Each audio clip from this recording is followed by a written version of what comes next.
Hello dear viewer, welcome back. कैसे हैं जी सब? आज हम देखने वाले हैं भाई लोग स्वाद बनारस का एपिसोड स्वाद 2। स्वाद स्वाद स्वाद ही बोला स्वाद स्वाद मतलब टेस्ट। टेस्ट स्वाद आ गया बनारस का। ओके, तो जी चलें जी, देखते हैं भाई। काशी वैसे स्वाद पंजाबी का वर्ड है।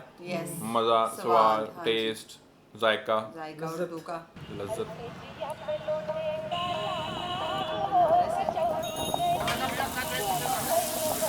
ये पुड़ियाँ, वो ये सही है वैसे। इंसान जलेबियाँ कब बना? कहते हैं कि पहले हम मछली थे, फिर धीरे धीरे बंदर बने, और फिर कहीं जाकर इंसानी ढांचा तैयार हुआ। लेकिन इस कुशादगी में मेरा मतलब है एवोल्यूशन में जो बात बहुत खास थी और बड़ी आम भी, वो थी भूख।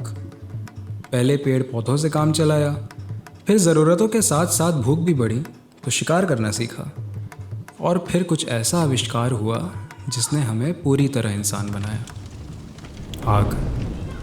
जी हाँ, आग पर पके खाने का निवाला जब पहली बार गले से उतरा तो शुरुआत हुई जायके के सफ़र की। और फिर वो सवाल सामने आया जिसने बाकी सभी सवालों को बड़ी रफ्तार से मात दे दी। खाने में क्या बना है? ये जलेबी मतलब सही है ना। हमारे तो इधर वो कपड़े के साथ आए और निकाल रहे होते हैं, वो मटकी में मटका सा है। हाँ,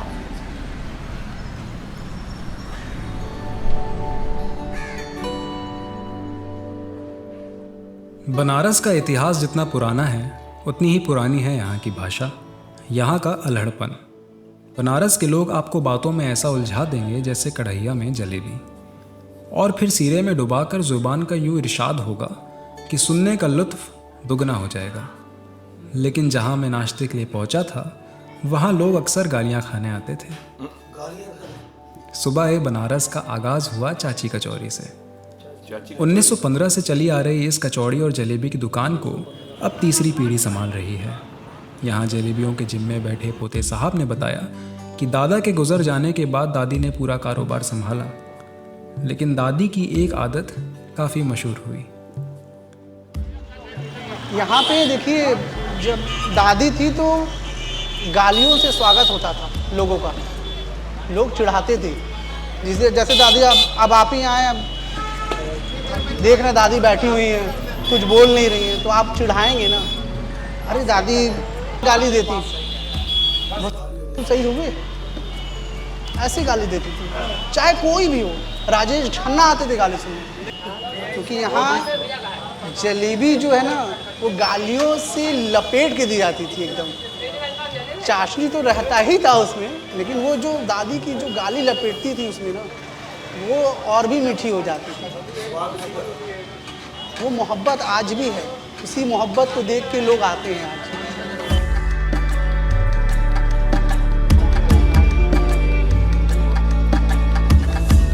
इसीलिए चाची कचौरियों के साथ साथ दो चार गालियाँ भी रसीद कर देती थी। बनारस में गाली मोहब्बत से और मोहब्बत में दी जाती है, वाह। इसलिए लोग आकर चाची को उकसाते ताकि बदले में उन्हें चाची के हाथ और ज़ुबान का जायका बराबर मिल सके। गर्मा गर्म जलेबियों का स्वाद अभी जीभ पर गुम सा था कि बगल में पहलवान जी दिखाई दे गए। दुकान पर खड़े वो दही को ऐसे मथ रहे थे जैसे अपने इन भारी हाथों से किसी को कूट रहे हों।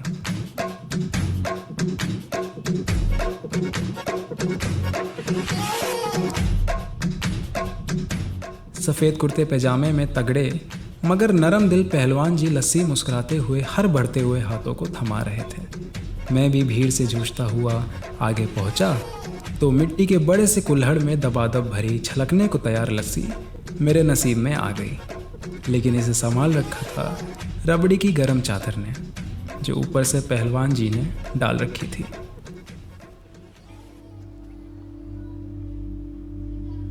अब समय था सफ़र को आगे बढ़ाने का, और जायके के इस अद्भुत किताब का अगला फसल था बाटी चोखा। लेकिन जब सफ़र लंबा हो तो कुछ देर बैठ जाना बेहतर होता है। पेट फूल के तकिया हो चुका था और आंखों में नींद का जलजला उमड़ रहा था। गंगा किनारे कुछ देर के लिए आंखें बंद करी तो रमानंद जी की वो बात याद आ गई। उन्होंने तो काशी को भी एक्चुअली एक तरीके से, जिस तरीके से कहते हैं धन्य काशी, उसी तरीके से एक्चुअली कबीर ने तो ये भी कह डाला धत काशी धत काशी धत काशी कि भाई अरे इस काशी में मरने से अगर मोक्ष मिलता है तो तुम्हारा क्या नहीं हो रहा है, इसमें तुम्हारा क्या एहसान है? एहसान तो तब होगा जब मैं जहाँ नर्क लोग जाते हो वहाँ से मुझे आप स्वर्ग पहुँचाएं। मोक्ष का रास्ता काशी से होकर गुजरता है, लेकिन मुझे लगता है कि खुदा के सबसे नज़दीक हम तभी पहुंचते हैं जब खाना बेहतरीन हो, और बनारस ये बखूबी जानता है। इसलिए बाटी चोखे की तलाश में हम तेलीबाग पहुंचे। ये जगह बाटी चोखे के लिए मशहूर है, इसलिए बिना वक्त ज़ाया किए हम बाटी चोखे रेस्टोरेंट के कदमों में आ पहुंचे। जब मैं यहाँ पहुंचा तो तैयारी की खामोशी चारों तरफ छाई हुई थी। घूंघट लपेटे अम्मा जी मटके को इधर से उधर ले जा रही थी और मैं पीछे पीछे बावर्ची खाने में जा पहुंचा। इस खूबसूरत बांस की दीवारों से छनती रोशनी वाले बावर्ची खाने में एक तरफ कंडी का ढेर लगा हुआ था तो दूसरी तरफ चूल्हे पर अरहर की दाल पक रही थी। बीच में राख से सनती बाटियों को देख भूख और बढ़ रही थी। बड़ी सी कढ़ैया में जब कंडियों का बिस्तर लगा तो बैंगन को उस पर लिटा दिया गया और एक नुकीले पदार्थ से बार बार इनकी करवट बदली जाती। बावर्ची खाना जब धुएं से एकदम भर गया तो मुझे बाहर का रास्ता अपनाना पड़ा। दस्तरखान में बैठ मैंने इन बाटी चोखे का लुत्फ बराबर उठाया। समय का पहिया अब थक चुका था और इसी के साथ हमारे जायके का सफ़र भी अब अंत की तरफ था, लेकिन कुछ रह गया था जो बनारस को बनारस बनाए रखता है, काशी को एक नया रंग देता है, भांग। अब क्योंकि मैंने इतना सुन रखा था तो मेरे से रहा नहीं गया और पहुंच गया ठंडे की दुकान पे। गल्ले पर बैठे भाई ने जब भांग मिलाई तो लगा बनारस का नशा अब उतरने से रहा और मुझे रांझना मूवी का वो डायलॉग याद आ गया। उस रोज़, उस साल, उस क्षण ऐसा लगा कि बनारस की सारी भांग हमारे माथे में और भोलेनाथ का सारा जहर हमारी आंखों में उतर आया हो।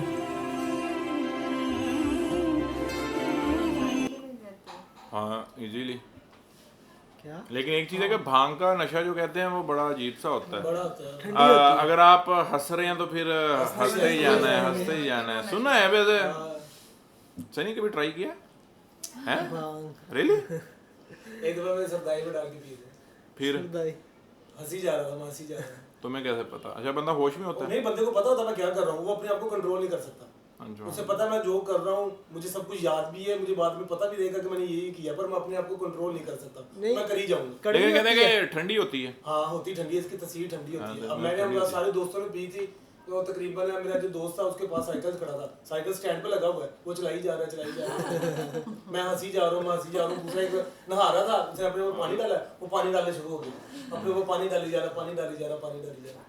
जो काम को बंदा एक काम मतलब ये सीधी सी बात ये है, सेंस फिर वो कंट्रोल में नहीं रहता। मतलब नहीं सेंस कंट्रोल में नहीं। वो जैसे ना कि कोई चीज रिपीट पे लगा देते हैं ना, तो ये है रिपीट वाली चीज के बंदे को रिपीट पे दिमाग को लगा देती कि वही बंदा वही काम बार बार करता रहता है। चाहते हुए कि बंदा यही सोचता है कि यार मैं कर क्या रहा हूँ, पर वो नहीं फिर भी करी जा रहा है। ये तो फिर बंदे को बड़ी जरूरी चीज है। बंदे को उस टाइम लेनी चाहिए कि जब वैसे बंदे को उस टाइम थोड़ा सा ये दिमाग को बंदे को सिर्फ दिमाग समझो आपका ना सुन कर देती है ना, बाहर कर देती है कि आपका कंट्रोल नहीं जाता अपने दिमाग पे, आप ना चाहते हुए भी वो काम। वैसे टेस्ट मतलब तुम्हें पिला दी जाए और तुम्हें कहीं घर का काम तुम कर ही जाओगे। ये नहीं कि किसी के कहने पे करना, उसकी अपनी मर्जी होगी। हाँ, उसकी अपने करना उसने वही करते जाना है। ज्यादातर लोग इस पे लेकिन मेरे ख्याल में जो एडिक्टिव हो जाते हैं, जो बार बार मतलब वो तो नहीं करते होंगे। ये तो मेरे ख्याल में वो होता है जो फर्स्ट टाइम हो गया या 1 से 2 दफा ज्यादा होगा, जो रेगुलर हो गए या तकरीबन जिन्होंने हफ्ते में 2-3 दफा पीनी है उनके अंदर तो रस जाती है ना फिर। अच्छा चलें अब वीडियो के ऊपर आ जाते हैं कि जो टेस्ट था, स्वाद था बनारस का, वो कैसा था।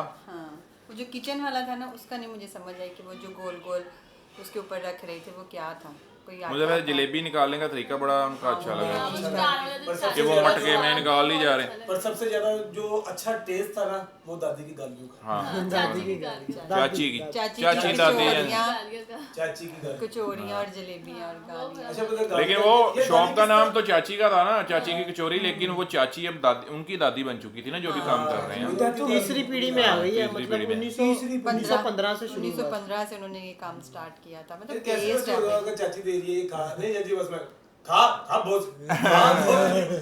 टूट सेंसर टूट ओके टू करके निकाल दो इसको। ओके तो चलें जी, आते हैं वापस गाइस नेक्स्ट वीडियो में। और किस किस ने खा रखी चाची की चकोरियां कमेंट में, कचौरियां चकोरियां जलेबी और कचौरियाँ दोनों ही हैं। दोनों चीजें। पूड़ी भी थी। ओके चलें जी, आते हैं वापस।